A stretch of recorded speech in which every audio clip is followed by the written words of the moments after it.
Kiranya Tuhan memberkati kita semua dalam sukacita dan damai sejahtera. Amin. Bapak, Ibu, dan Saudara yang dikasihi oleh Tuhan Yesus Kristus, kiranya sukacita dan damai sejahtera di dalam Tuhan menyertai kita semua. Firman Tuhan yang menjadi renungan bagi kita, 2 Petrus pasal 1 ayat 16 sampai dengan ayat yang ke-21. Demikian firman Tuhan. Sebab kami tidak mengikuti dongeng-dongeng isapan jempol manusia ketika kami memberitahukan kepadamu kuasa dan kedatangan Tuhan kita Yesus Kristus sebagai Raja, tetapi kami adalah saksi mata dari kebesarannya. Kami menyaksikan bagaimana Ia menerima kehormatan dan kemuliaan dari Allah Bapa ketika datang kepadanya suara dari Yang Maha Mulia yang mengatakan, "Inilah anak yang kukasihi, kepadanya lah aku berkenan." Suara itu kami dengar datang dari surga ketika kami bersama-sama dengan Dia di atas gunung yang kudus. Dengan demikian, kami makin diteguhkan oleh firman yang telah disampaikan oleh para nabi. Alangkah baiknya kalau kamu memperhatikannya sama seperti memperhatikan pelita yang bercahaya di tempat yang gelap sampai fajar menyingsing dan bintang timur terbit bersinar di dalam hatimu.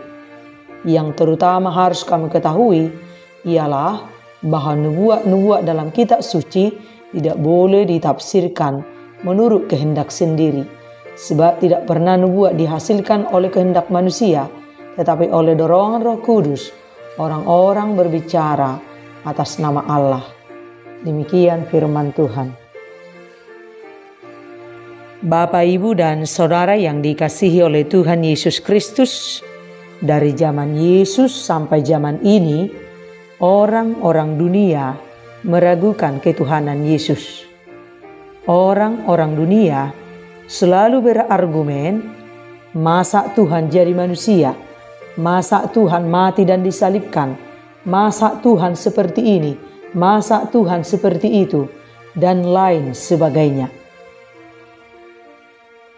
Termasuk pada zaman rasul-rasul, banyak bermunculan ajaran-ajaran sesat. Bahkan ada upaya untuk membangun opini masyarakat bahwa apa yang diberitakan oleh rasul-rasul hanyalah dongeng isapan jempol semata, khususnya mengenai ajaran tentang Yesus Kristus sebagai yang berkuasa dan penantian kedatangannya kembali. Tidak perlu didengarkan, semua itu hanya cerita dongeng semata. Dan dalam firman ini, Petrus melawan ajaran sesat tersebut dengan menekankan bahwa dirinya adalah saksi mata dari kebenaran tersebut. Itu bukanlah cerita dongeng, melainkan cerita kebenaran yang dibawa dan disampaikan oleh orang-orang yang telah mengalami perjumpaan dengan Yesus. Dirinya adalah salah satu saksi yang langsung menyaksikan. Dan Petrus juga menekankan bahwa apa yang disampaikannya tidak berasal dari manusia. Sebagai rasul, ia menyampaikan nubuat yang berasal dari Allah.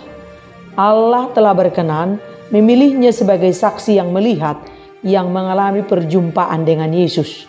Dalam firman ini, Petrus dengan terus terang mengatakan, kami menyaksikan bagaimana ia menerima kehormatan dan kemuliaan dari Allah Bapa ketika datang kepadanya suara dari Yang Maha Mulia yang mengatakan, inilah anak yang kukasihi, kepadanya lah aku berkenan. Bahwa Allah sendirilah yang mengakui Yesus sebagai anaknya. Dengan demikian, tidak ada seorang pun yang dapat menyangkal status Tuhan Yesus sebagai anak Allah. Sekuat apapun dunia ini menolak Injil tentang Kristus, tidak akan pernah bisa menghilangkan kebenaran tentang Yesus Sang Raja dunia ini dan yang akan datang kedua kalinya ke dunia ini untuk menghakimi seluruh umat manusia. Sekuat apapun dunia ini berusaha untuk membuat opini bohong, tidak akan membuat goyah iman orang-orang percaya yang telah menerima, mengalami Yesus sebagai Tuhan dan Juru Selamat. Yesuslah Anak Allah yang turun dari surga untuk menyelamatkan umat manusia. Dia sungguh-sungguh Tuhan yang hidup dan berkuasa, Raja dari segala raja yang akan datang ke dunia ini untuk kedua kalinya. Dan apapun pendapat dunia, Yesuslah Tuhan yang Maha Pengasih, yang Maha Agung, yang mengasihi kita tanpa syarat.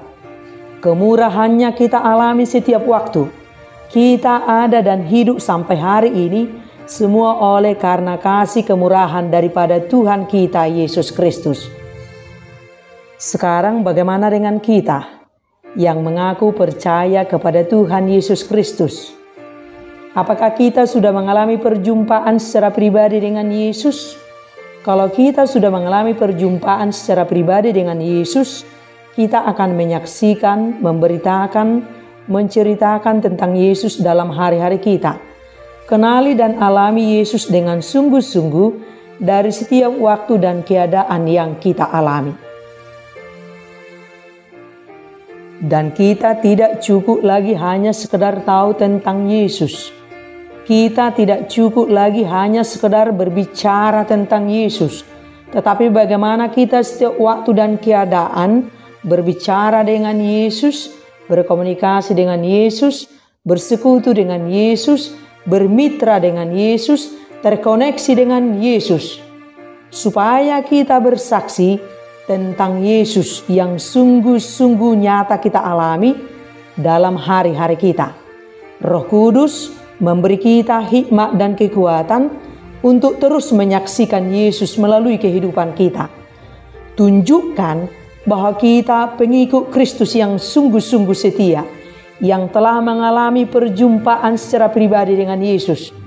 Orang mengenal kita sebagai saksi Kristus melalui sikap, melalui perkataan, dan perbuatan kita. Asal kita sungguh-sungguh menjadi pelaku firman yang setia, maka Injil akan dibaca banyak orang melalui kehidupan kita, melalui sikap, melalui perbuatan, dan melalui perkataan kita. Dan mari kita alami dan hidupi firman Tuhan, dan itu menjadi kebenaran sejati dalam kehidupan kita. Dan firman yang kita hidupi menjadi cerita kebenaran yang kita bagikan, yang kita saksikan, yang kita ceritakan kepada orang lain melalui sikap kita, melalui perkataan kita, dan melalui perbuatan kita dimanapun dan kapanpun pada semua situasi dan kondisi yang kita alami. Firman yang datang dari atas, bukan yang datang dari manusia. Mari kita sungguh-sungguh belajar firman, merenungkan siang dan malam, dan menghidupi firman Tuhan, Injil tentang Kristus, Anak Allah yang turun dari surga menjadi manusia untuk menyelamatkan seluruh umat manusia, dan akan datang kelak untuk kedua kalinya untuk menghakimi seluruh umat manusia. Berita ini langsung disaksikan oleh murid-murid Yesus, termasuk Petrus, dan sudah lebih 2000 tahun kebenaran tentang Injil Kristus, tentang Yesus, terus bergerak menyentuh banyak orang di seluruh belahan dunia, hingga pada akhirnya nanti semua lidah mengaku bahwa Kristus adalah Tuhan demi kemuliaan Allah. Dan pastikan diri kita sebagai salah satu orang yang mengaku Yesus Anak Allah yang turun dari surga sebagai Tuhan dan Juru Selamat. Saksikanlah Dia dengan lantang dari setiap waktu yang kita lalui. Ceritakanlah Yesus dalam seluruh hidupmu. Sekalipun dunia ini tidak percaya bahwa Yesus adalah Tuhan dan Juru Selamat dunia, kalau saya sekali ikut Yesus, selamanya ikut Yesus. Sebab tiada Tuhan yang seperti Dia, yang turun ke dunia ini, yang memberi seluruh hidupnya, supaya aku, kamu, dan kita semua hidup dan beroleh kebahagiaan yang sejati. Sekali ikut Yesus, selamanya ikut Yesus. Amin.